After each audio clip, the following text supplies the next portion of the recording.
Parametric equation is. So a parametric equation, suppose that we have a particle that moves along a curve C in the xy plane, and they're expressed as a function of time. So x equals f of t, y is equal to g of t. We call these parametric equations of motion. Please excuse the interruption. Attention middle school teachers. At this time, please escort all middle school students to the gym for the middle school team day challenge. Reminder students, please leave all things and backpacks in the classroom. No backpacks or items will be allowed in the gym. You will be returned to your classrooms at 2:30. Again, attention middle school teachers, please dismiss and escort. I'm filling in notice as we're talking, and then we'll talk about it. So when we talk about these parametric equations, if you remember, parametric equations is actually a set of two separate equations. You have an x equals equation and you have a y equals equation. The C is the trajectory, or it's the graph of the equations. Parametric equations leave off where rectangular equations can't give us enough information. In other words, if we talk about an object, for example, a parabola, we take an object, we throw it in the air, and it hits the ground. In rectangular, we can only calculate the height of the object at a certain time.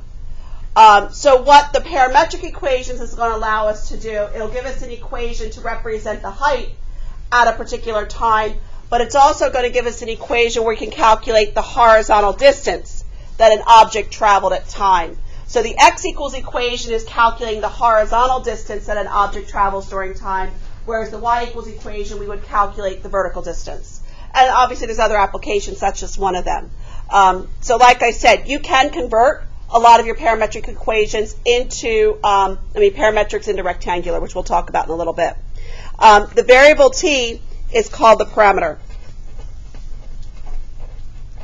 of the equations. A lot of times you're going to see restrictions on the parameter. If no restriction is given on the parameter, then it's understood that it varies from negative infinity to infinity.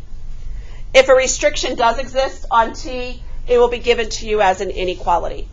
All right. So, for example, let's take a look. Find the graph of the parametric equations: x equals cosine t and y equals sine t. So last year, notice they're giving us a set of parameters going from 0 to 2 pi. So the easiest way to graph a set of parametric equations, since you're given a set of parameters, fill in the t values given to you in the parameter. So again, you're going from 0 to 2 pi. So again, I'm just going to go ahead and use quadrantals. You don't need to use every single value from the unit circle from 0 to 2 pi. So I'm just going to use the quadrantals, use my 0, pi over 2, pi, 3 pi over 2, and again, I am including 2 pi, so 2 pi is where I'm going to stop. I want to make a column for both the x and the y. So x equals cosine t, y equals sine t.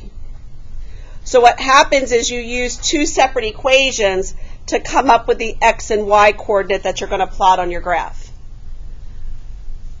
So you plug 0 into the x equals equation. So what is the cosine of 0? The cosine of 0 is 1. Sine of 0 is 0. So then the first order point at t is equal to 0 is going to be at 1, 0. So then at pi over 2, cosine of pi over 2 is 0. What's the sine of pi over 2? The sine of pi over 2 is 1. So then the next ordered pair is going to be 0 to 1. 0 and 1. Pi, cosine of pi is negative 1. Sine of pi is 0. So I have the ordered pair negative 1, 0. 3 pi over 2, cosine of 3 pi over 2 is 0. Sine of 3 pi over 2 is negative 1. So my next ordered pair is going to be 0, negative 1. And then finally 2 pi, cosine of 2 pi is 1. Sine of 2 pi is 0. So then I have 1, 0. So now, once you've filled out your chart, any questions on how I came up with this table of values? Now I'm ready to go ahead and plot my points. Now the thing about parametrics, it's not enough just to sketch the curve, but you also want to show what we call the trajectory, or the direction that the curve is going. So what you want to do is you want to plot your points in order to show the direction that the curve is taking. So I'm going to start by plotting the point at 1, 0. Then the curve is going to go to 0, 1. Then it goes down to negative 1, 0. So again, at this point, when I plot my point 1, 0, 0, 1 to negative 1, 0, you can see that the graphs are moving in that counterclockwise direction. You must show the direction when you are sketching your parametric curves. Then you're going to go down to 0, negative 1, and then you go back up to 1, 0.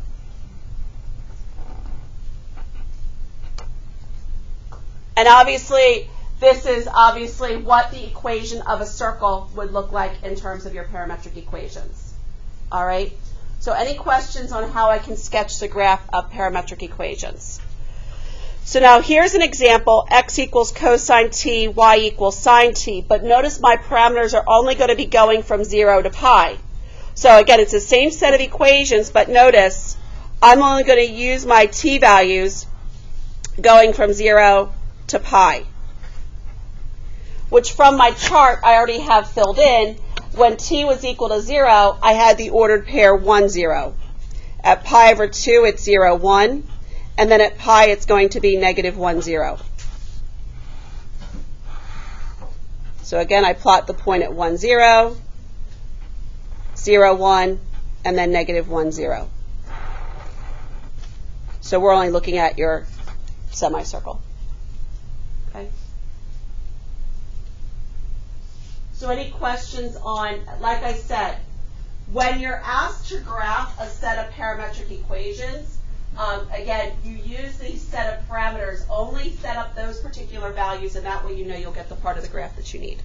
All right? The orientation, like I showed with the arrows, is the direction the graph is taking, is traced as the parameter is increasing, is called the direction of the increasing parameter, or sometimes also referred to as the orientation. And you show, like I mentioned, you show this direction or orientation by placing the arrows on the curve. Plot your points in order. Therefore, the distinction between a curve, which is a set of points, and a parametric curve, which is a curve with an orientation. Like I said, when we graph in rectangular, we don't concern ourselves with the direction or the orientation. All right. So not only do you have to be able to sketch these curves, but you also have to do something called eliminating the parameter.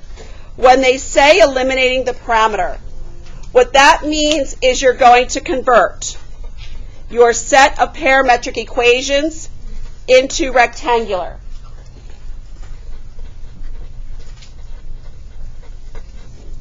And indicate the direction of increasing t. So when they say increasing t, the direction, that means just make sure you show your direction with the arrows. All right? Now, let's talk first about how you will convert this into rectangular. So to convert into rectangular,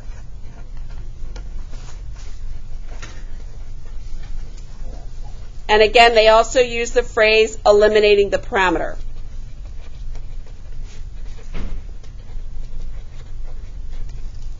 So to convert a set of parametric equations into rectangular, or like I said, the directions may also say by eliminating the parameter. What you're first going to do is pick one of your equations. Eeny, meeny, miny, moe, it doesn't matter. And you want to solve one equation for t. So pick one of your, whether it's the x equals or y equals, and you want to solve one of those equations for t. So for example, looking at these two equations, which one do you want to solve for t? I'll use the x.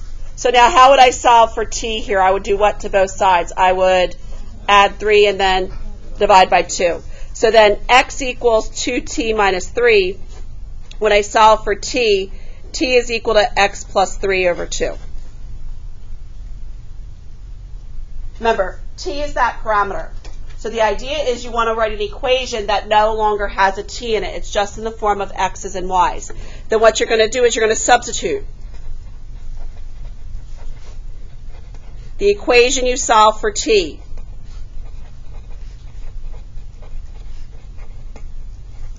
into the other equation.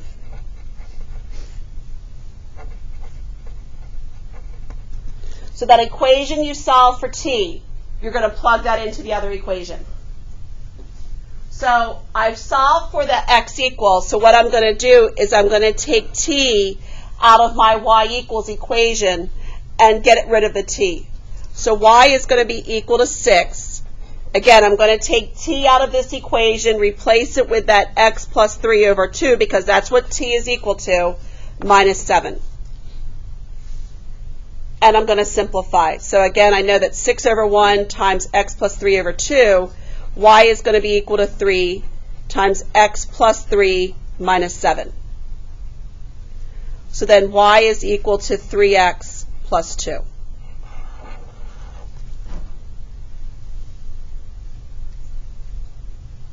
Okay? And we should be fairly comfortable sketching 3x plus 2, because 3x plus 2 is what in rectangular? A line. Now, when you are sketching these curves, as long as there's no restrictions on t, we can just go ahead and look at this 3x plus 2 and graph it like we normally would in rectangular. So I have a y-intercept of 2 and a slope of 3. So I'm just going to go down 3 and to the left 1. Am I done? If I showing the set of parametric curves, did I show the direction of increasing t? No, you've got to show arrows on your curve. So again, when you're graphing your parametrics, you've got to make sure, because t is increasing. Again, so as your x values are getting larger, so are your y values. All right, so as long as there's no restrictions on the parameter, then you can go ahead and just look at the equation in rectangular and sketch it like you normally would. All right, as long as it's a line. The curves are different. All right, so lines are a little bit easier than the curves. So any questions on that one? So now let's take a look at B. Notice in part B, you are given restrictions on t. So if you are given a strict domain, which is what this is, before you convert to rectangular, make your t chart like we did a few minutes ago. Fill in the t values. So again, I only want to graph this curve for t values from -2 to 3. So I know it's going to be -2, -1, 0, 1, 2, and 3. So I know the x coordinates are going to be found by x is equal to t squared plus 2t, y is equal to t minus 3. And I put those points together to help me come up with the x and the y. So when t is equal to -2, -2 squared is 4, minus 4 is 0. -2 minus 3 is -5.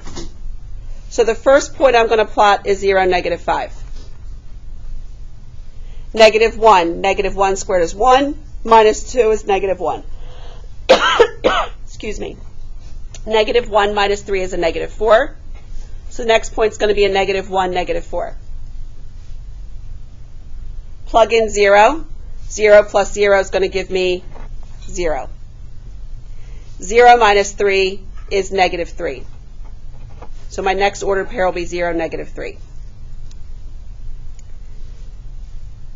1 plus 2 is 3. 1 minus 3 is -2. So my next point is going to be 3, -2. 2 squared is 4. 4 plus 4 is 8. And then 2 minus 3 is a -1. So my next point is going to be an 8, -1. And then finally, let's see, I've got 3 squared, which is 9. 9 plus 6 is going to give me 15. And then 3 minus 3 is 0. So that's going to give me 15, 0. So these are the points that fall within the parameters from -2 to 3. Nowhere, ladies and gentlemen, can you use this set of parameters and figure out what ordered pair it is without actually making this t-chart. All right? So any questions on how I created the t-chart? Now what I'm going to do is I'm going to plot these points from my chart. And again, this plot your points in order, starting with your smallest t value so that you can get the direction. So I'm going to plot the point 0, -5 first. So there's 0, -5. Then I'm going to move to -1, -4. Then I move to the point 0, -3. Oops, right there. Then I move to the point 3, -2. Then I move to the point 8, -1. A little squish there. And then I'll finally get out to 15, 0. It's like a dot to dot you used to do when you were little. Start with the first point that you plotted and connect all the points. Remember, I go from 0, -5 to -1, -4, 0, -3. I come up, and eventually I'll end at 15, 0. And again, you want to show the direction that the object is moving. So don't forget the arrows. Don't put an arrow at the end. No arrow should be at the end because, notice, we do not have a domain that's going on for all real numbers, unlike the last scenario. This one has a definite start and a definite end, so you need to make sure you have those finite points at either end of the curve. All right, so any questions on how I created that one? So the last thing I have to do for this, so I've done the graph, now I have to convert. Taking up a lot of room on that one. So now looking at the two equations that are given, which equation is going to be the easiest one to solve for t? The y. So again, t is going to be equal to y plus 3.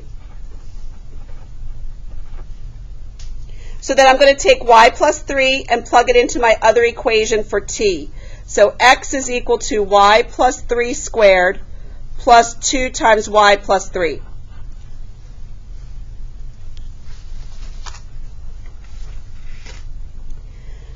So again, if I FOIL this out, because this looks a lot like, if you look at the graph we created, it looks a lot like a sideways opening parabola opening to the right or to the left. So x equals y squared plus 6y plus 9 plus 2y plus 6. So then my final equation is going to be, and I'll write it up here, x is equal to y squared. I have a 6y plus 2y, which is an 8y. And then 9 plus 6 is 15.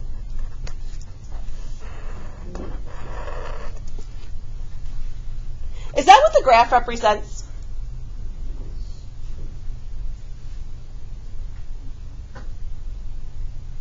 Well, if I graphed y squared plus 8y plus 15, it's a parabola opening to the left.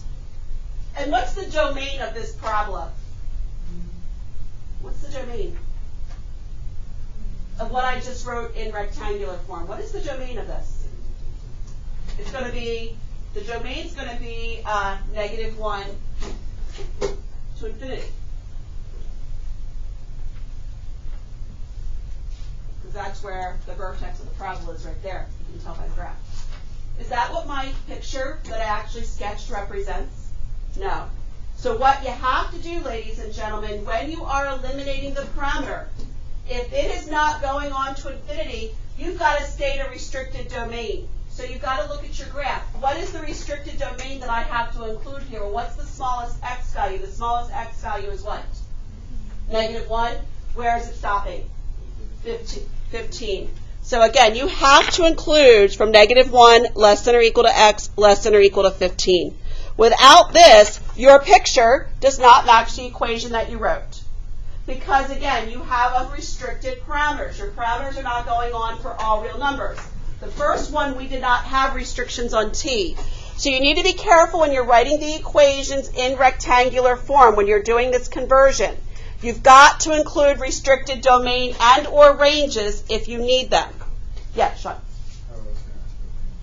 Some of them most of the time you restrict the domain. When you get into circles and ellipses, some of them you don't restrict, you have to restrict the range. Well, wouldn't that only be better to restrict the range because... Typically we always just put it on, if you put it on the X or the Y's, the range would be the same. I mean, so it doesn't matter. Sometimes you could restrict the range, but it wouldn't be wrong if you did. Typically, it's on the domain unless, of course, you can't produce the graph without the restriction. Some of them you have to do the range. If she did the domain, then it goes like all the way to this. No, because it's stopping at an x value of 15. Yeah. Oh, I see. Yeah, you're right. It is better to do the range. You're right. It is better to do the range on here. You're absolutely right. It should be, because what he's saying, if I didn't, what's going to happen is I'm going to see this bottom half of the parabola. Do you see that? So you're absolutely right. We definitely want to restrict the range. So it's going to go from -5 to 0. Yeah. Thank you, Sean. Yep. -5 to 0. All right. So any other questions on that? You guys go ahead and try the third one for me.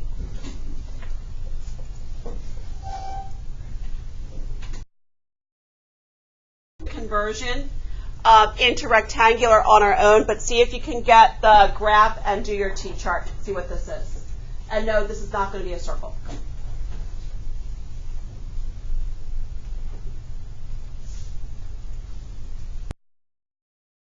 Or 2 years ago, or you may have done it in Algebra 2. It's an oval, but we have a special name for an oval. It's called ellipse. It is called an ellipse. So depending upon what you remember about what the standard form of your equations of ellipses look like, you may be able to write the equation of the ellipse just, again, it's x squared over a squared plus y squared over b squared is equal to 1. If you don't remember, this is where you need to remember some of your trig identities. And I put that handy-dandy little hexagon down in the bottom right-hand corner in case you forgot. If you look at the two trig functions that are given to you in the set of parametric equations, you have a sine and a cosine. So thinking back to your trig days, we know that cosine squared plus sine squared is equal to 1.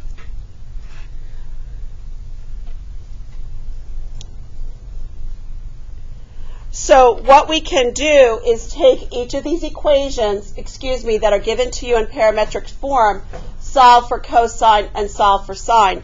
So I could write this as x over 4 is equal to cosine t. Y over 3 is equal to sine t.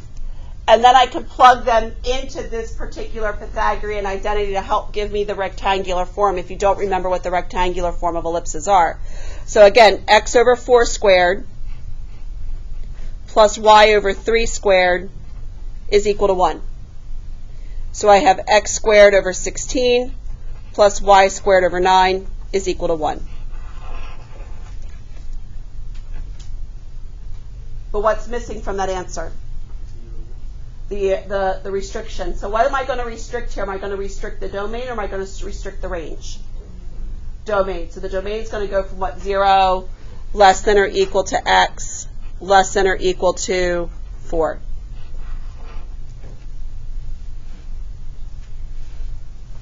All right. So go ahead and see if you can build your table of values. And we'll do the graph on E together, but see if you can build your table of values for part E.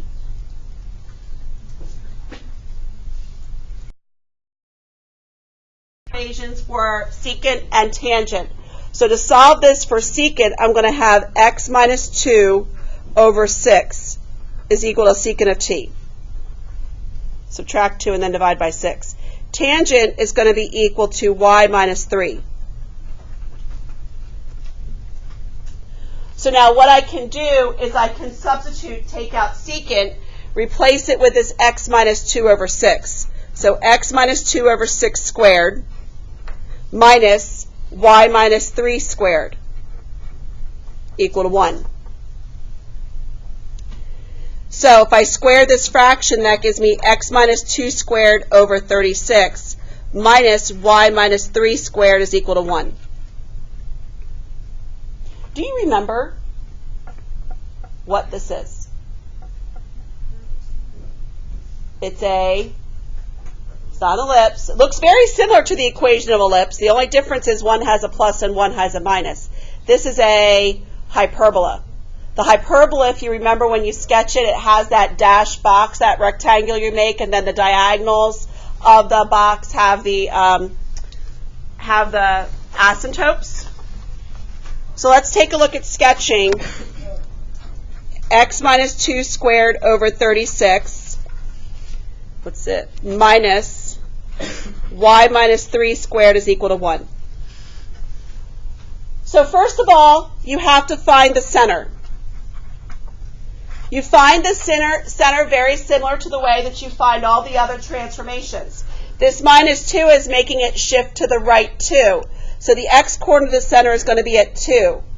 The minus 3 is making it shift up 3, so my center is going to be at 2, 3.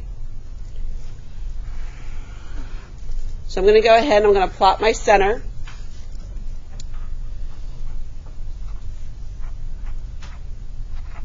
So there's my center. So now the orientation of a hyperbola, remember, is that you're going to have two branches. Both branches, the branches can be open right or left, or they can open up or down. And it depends upon which fraction is positive. If the x-coordinate is positive, then it's going to open in the same direction as your x-axis. So the branch is going to open to the left and to the right. So now you've got to figure out how far out from the center these branches are going to be.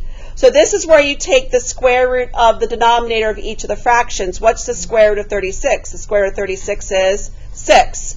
So since it's under your x-coordinate, I'm going to go 6 units to the right. 1, 2, 3, 4, 5, 6. 1, and 6 units to the left. 1, 2, 3,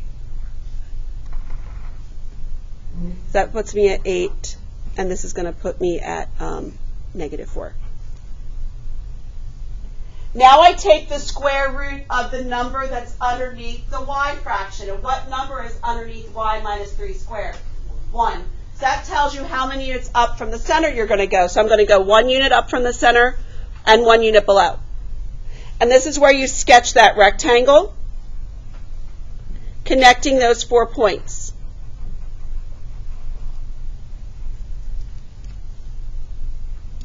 The reason why you sketch the rectangle, because it helps get you the slope of the asymptotes that we're going to need to help us sketch this particular graph.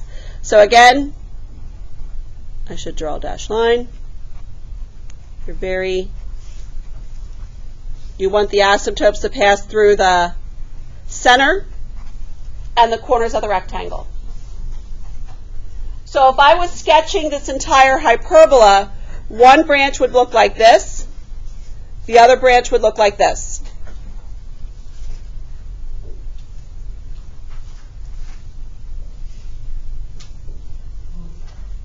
Now, I only want to sketch. Now, look at the table of values we created a few minutes ago. The first point that I am going to want to plot on this particular hyperbola is occurring at 8, 3, which is right here. The last point is going to be at 14, 3 plus square root 3. So if I take this out to 14 on my x-axis, 9, 10, 11, 12, 13, 14. Because notice in the t-chart I created, the x values are only going to be from 8 to 14. So again, it's going to be just this particular part of the hyperbola that is going to be represented graphically. So none of this other stuff, I'll highlight this for you. It's just this part that's represented from my t-chart right there.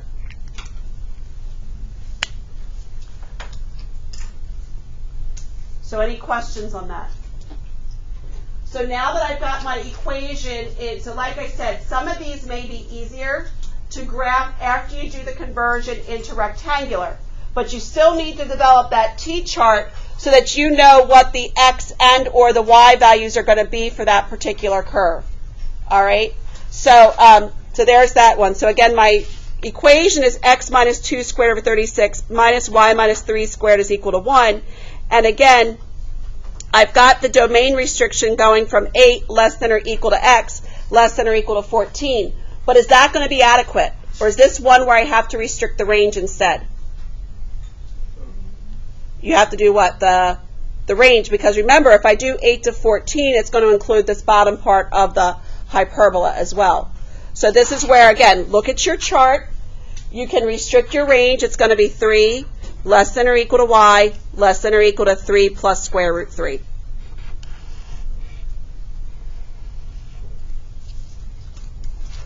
Okay. So any questions, guys, on graphing in the parametrics converting? Before we talk about now the calculus, now that we've done our pre-calc review, a little bit of parametric equations. All right, so any questions on that one? All right, so now the calculus.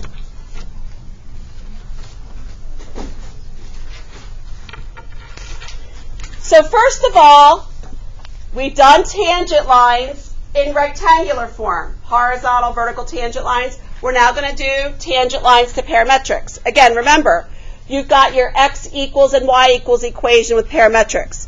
When you have to find the first derivative of parametric equations, we know the derivative of y with respect to x is dy dx. But with parametric equations, you have it with respect to t. So the first derivative is going to be dy dt divided by dx dt.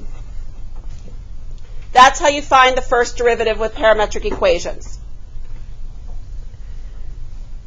And again, obviously, your dx dt cannot be equal to 0. The curve, again, now let's talk about horizontal tangent lines, is when the dy dt is equal to 0. You also have to consider that dx dt cannot be equal to 0. So basically, all you're going to do is you take the numerator, your dy dt, and you set that of dy dx and set it equal to 0. The vertical tangent line is when you set the denominator equal to 0, and the numerator cannot be equal to 0. So to find vertical tangent lines, you set the denominator equal to 0.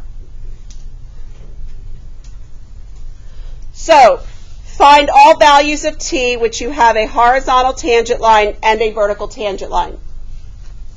So first, to find your horizontal tangent line.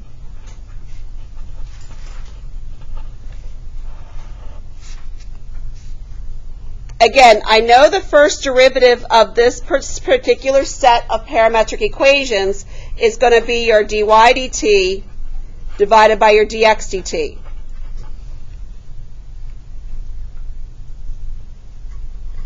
So to find your horizontal tangent line, you have to set dy dt equal to 0, and you have to also make sure that dx dt is not equal to 0 at any of those particular values. If you solve it and you end up with a value that appears in both, dy dt is equal to 0 and dx dt is equal to 0, you reject it. It doesn't, it's not a horizontal tangent line there. All right, so you have to reject it if the t value appears both. So then dy dt. So all I'm going to do, going back to all my derivative rules, is I'm going to take the derivative of t squared minus 2t. So that's going to be 2t minus 2. So now I take 2t minus 2 and set it equal to 0. So what's t going to be equal to? T will be equal to 1.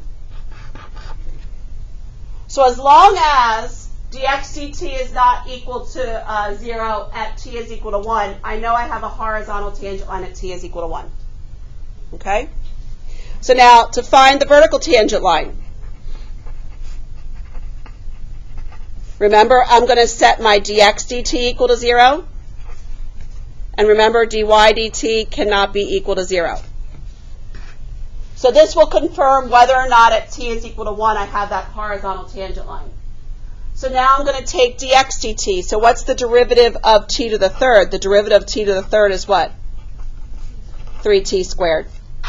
And I'm going to set 3t squared equal to 0. So what's t equal to? T is equal to 0. So I know that I have a vertical tangent line at t is equal to 0, since I already know that dy dt is not equal to 0 at 0. All right, so any questions on how you can find the horizontal and vertical tangent lines when given a set of parametric equations? So go ahead and see if you can do part B for me. Go ahead and find your horizontal and vertical tangent lines.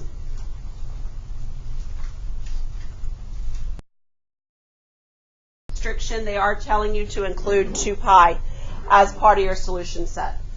So any questions on how you find horizontal or vertical tangent lines when given a set of parametric equations? So just like in rectangular, so a lot of these topics that we studied back with rectangular, you're going to see with now you're just in a different coordinate system. We're no longer in the rectangular coordinate system. You're in the parametric. But the calculus are still going to ask you very similar questions. Find the equation of a tangent line. It's been a while. What are the two things you always have to know anytime they ask you about equations of lines? There's always two things you have to know. What do you have to know? A point and a slope. That hasn't changed. Doesn't matter if you are in rectangular, parametric, or polar. So we want to find the equation of the tangent line for this set of parametric equations when t is equal to -1. So let's talk about finding the point first. Well, we've been finding points given t values when we had a plot. Remember, at t is equal to -1, what you simply do is you plug in -1 into your x equals equation to find the x coordinate. You plug -1 into the y equals equation to find the y coordinate. So when I plug -1 in for t, that's going to give me 4. 2 times -1 is a -2 plus 1. So then the x coordinate of this particular point is going to be 3. Plug in -1 into your y equation. Y is equal to 7 times -1, which is a -7, plus 2, which will give me a -5. So there's my point. Any questions on how I found the point? Where does the slope come from? The slope comes from what? Slope comes from what? Just like it's been coming from since we studied earlier this year. Comes from finding the what? Derivative, and then plugging -1 into the derivative. So remember, I need to find my slope, which is going to come from dy dx. And since I'm in parametrics, I'm going to take dy dt and divide it by dx dt. So again, the derivative of 7t plus 2t squared is going to be 7 plus 4t. Over the derivative of x is going to be 8t plus 2. And again, I need to evaluate it at the t value of -1. So 7 plus 4 times -1 over 8 times -1 plus 2.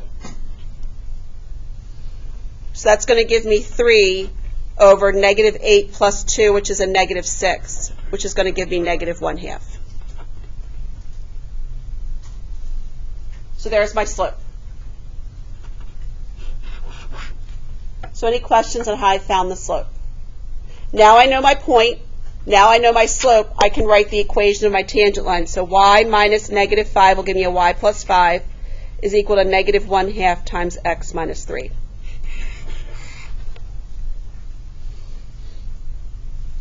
So any questions on how you can find the equation of a tangent line with parametrics?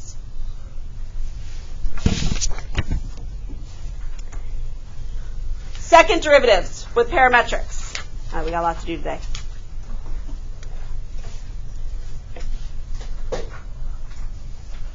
So we know the first derivative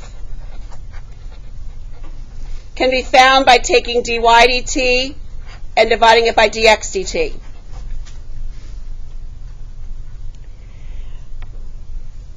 There is a long proof, you can Google it, it's in your book, as to why and where this chain rule comes from when we're finding the second derivative of parametric equations. But in order to find the second derivative, no, you just don't take the derivative of the numerator and divide it by the derivative of the denominator. No, you don't need to use the quotient rule. What you have to do is you're simply going to take the derivative of the first derivative, and you always have to remember to divide it by the dx dt.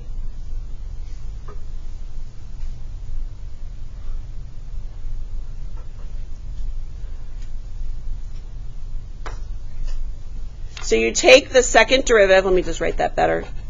You take the derivative of the first derivative, and you have to divide it by dx dt. So you take the derivative of the first derivative, and then you divide it by your dx dt. Again, there's a proof. You can look in your book. You can look on Google as to why you need to do this. But it all goes back to basically having to use your chain rule. Okay? Kimmy, do you have a question? I thought, no. So remember, all you really need to remember is you take the derivative of the first derivative and you divide it by your dx dt. That's your second derivative. You take the derivative of the first derivative and then you divide it by your dx dt. The big error students want to make, and don't do this, you take, since you found your dy dt over dx dt, what students want to do is they just want to take the second derivative of dy dt and divide it by the second derivative of dx dt. You can't do that. That's not the way it works. All right? You have to take the derivative of the first derivative and divide it by dx dt when you're dealing with parametric equations. So for example, find the first and second derivative. Now they're saying without eliminating the parameters. That means do not convert into rectangular. No converting. When they say without eliminating the parameter, they don't want you to convert into rectangular. So first let's find dy dx, which I know is going to be my dy dt divided by dx dt.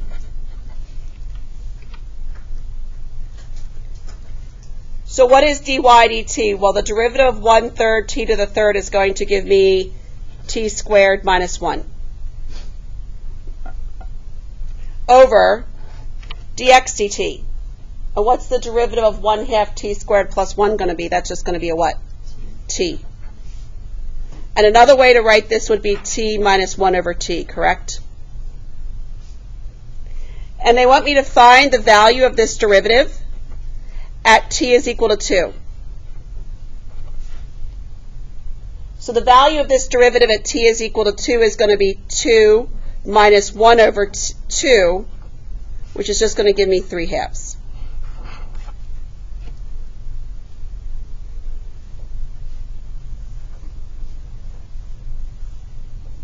So then to find the second derivative, you have to take the derivative of the first derivative, and you're going to divide it by dx dt.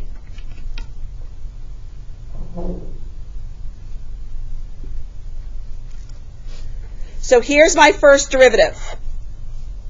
What's the derivative of t? The derivative of t is what? 1. What's the derivative of 1 over t? Negative 1 over t squared, so minus a negative becomes a positive. And what's the derivative of t? So now I need to find the derivative of dx dt. So not the derivative of dx dt, but what is dx dt? Dx dt is just what? T. Because remember, you found dx dt up here. That's your dx dt. You don't take the derivative of dx dt. It's just dx dt. All right, so any questions on that? Again, they want you to evaluate this at t is equal to 2. So 1 plus 1/4 all divided by 2. So I know that this is going to be 1 plus 1/4 gives me 5/4. Divide by 2 means I multiply by 1/2, so that's going to give me 5 over 8.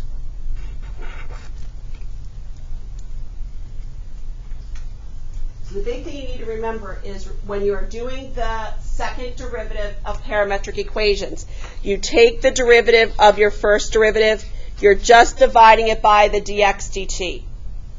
Again, the proof is in your book. You can Google it also. All right, it's a long one, but basically it comes back to you've got to use that chain rule. That's why you end up dividing by your dx dt. Okay? You guys go ahead and try and do the first derivative for me for part B, and then we'll do the second derivative together. Did we all come up with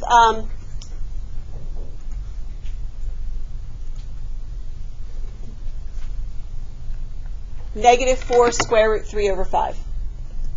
Again, what I did was I just changed, I mean, it's up to you. I just decided it was easier to change cosine over sine into cotangent and plug pi over 6 in. You could have certainly done cosine of pi over 6, and then you end up just simplifying if you chose not to do it that way. All right, so any questions on how I found the first derivative? So now to do the second derivative. I have to take the derivative of the first derivative and divide it by that dx dt. So now you got to remember, it's been a while. What's the derivative of cotangent? Because you got to take the derivative of negative 4/5 cotangent. So I know it's going to be negative 4/5 negative cosecant squared. You're laughing. See, this is why Chapter 10 is good. It brings back a lot of those derivative rules that we may have forgotten. This is why it's nice to end with Chapter 10, because we have to remember all these rules that we may have forgotten. And again, what was dx dt? What was my dx dt? Negative 5 sine theta. And again, you have to evaluate this when theta is equal to pi over 6. So you guys go ahead now and find the value of the second derivative at pi over 6.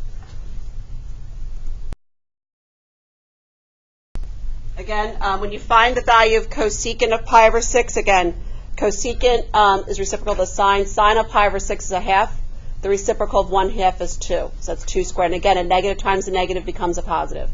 So 4/5 times 2 squared will give me a 16 over 5. And then when I take the sine of pi over 6, that's a half. So I end up dividing by negative 5/2. So I'll multiply 16 over 5 by negative 2/5.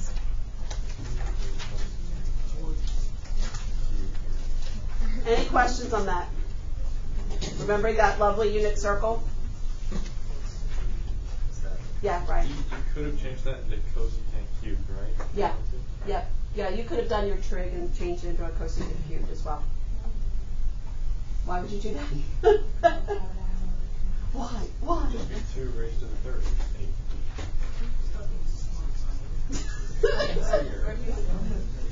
No, you could have done some trig stuff if you wanted to simplify it.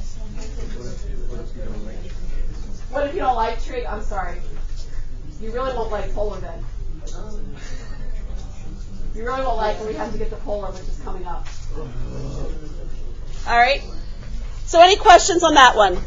Last thing with parametrics, and then we're done. Way back, before winter break, we were in Chapter 6, and you probably see that the AV kids now have their lovely projects already outside. You did those lovely projects back in Chapter 6. We also talked about calculating arc length. I gave you a formula to calculate the arc length in rectangular. You will have arc length formulas for both the parametric as well as your polar. Because now you are studying the calculus outside of the rectangular coordinate system, you are looking now in the parametric as well as your polar coordinate system, so you have a different formula to remember to calculate arc length. Again, you're still doing the same thing, calculating the length around a curve, but in this particular case, the arc length formula is different. So the formula is going to get, again, they got to give you an interval from A to B, and it is the square root of your dx dt squared plus dy dt squared dt.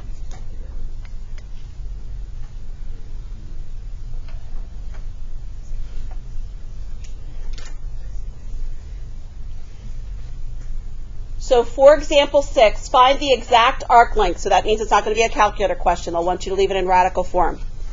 Over the stated interval. So here's my parametric. So x equals t squared, y is equal to 1/3 t to the third. And again, I'm only calculating the length of this arc from my t value 0 to 1. So the length of this curve is going to go from 0 to 1 of the square root of dx dt squared plus dy dt squared dt. So what I like to do before I plug anything into this formula, first of all, I want to find my dx dt, and then I'll square it. I'll find my dy dt, I'll square it, then I'll actually worry about plugging it into my interval. So let's first talk about dx dt. What is dx dt equal to? 2t. So then dx dt squared will be what? 4t squared. So now I'm going to find my dy dt. So what is dy dt? dy dt is going to be what? T squared. Then dy dt squared will be t to the 4th. So now I'm going to plug into my arc length formulas from 0 to 1, square root of dx dt squared I found to be 4t squared, plus dy dt squared I found to be t to the 4th dt. Oh boy, now I got to remember how to integrate. Any thoughts on how to do this one? A u sub's not going to work. But I will eventually be able to use sub, but any thoughts of what I can do with what's underneath that square root? What could I factor out of everything? Factor out of what? T squared. So I could factor out a t squared. That'll give me t squared times 4 plus t squared dt. And then what's the square root? Now that I have it in factored form, what is the square root of t squared? The square root of t squared is what? T. So I can pull that out of my integral.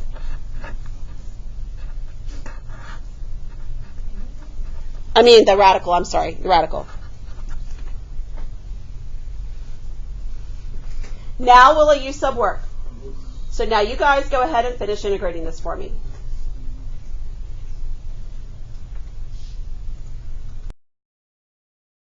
U subs to change those bounds. All right? So now let's take a look at another one. So finding the arc length of x equals sine t plus cosine t, y equals sine t minus cosine t, and again, I'm looking at the arc length going from my t values from 0 to pi.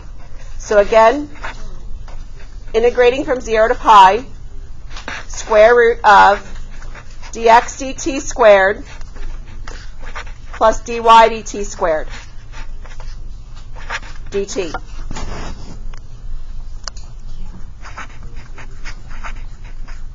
So let's find dx dt. Derivative of sine is cosine. Derivative of cosine is a negative sine t. Now, I want to square dx dt. So I have to square cosine t minus sine t to the 2nd power. No, that's just not cosine squared minus sine squared. So it's cosine squared t minus a cosine t sine t minus a cosine t sine t will give me minus 2 cosine t sine t plus sine squared t. And what's cosine squared plus sine squared? 1.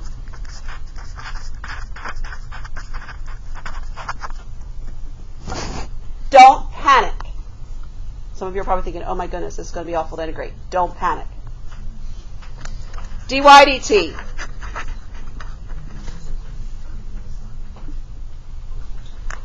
So, derivative of sine is a cosine t. Derivative of cosine is a negative sine. So minus a negative becomes a positive sine t. I have to square dy dt.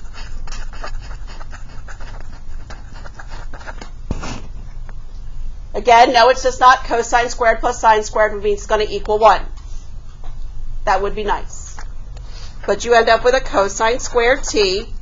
Cosine t sine t plus a cosine t sine t is going to give me plus 2 cosine t sine t plus sine squared t. Again, what happens with cosine squared plus sine squared? That gives you a what? 1. See why I told you not to panic? So now remember in your formula, what do we end up doing with the dx dt squared and the dy dt squared? We're going to end up doing what with these two expressions? We end up doing what? Adding them. So what ends up canceling? The negative 2 cosine t and the positive 2. So what's the only thing you're going to be left with underneath this radical? 2. Add those together. So your dx dt squared plus your dy dt squared is the sum of these two. Well, 1 plus 1 is 2. The minus 2 cosine t sine t plus 2 cosine t sine t cancels. So I'm left with then from 0 to pi, square root of 2 dt. That's why I told you not to panic. You guys go ahead and finish it for me.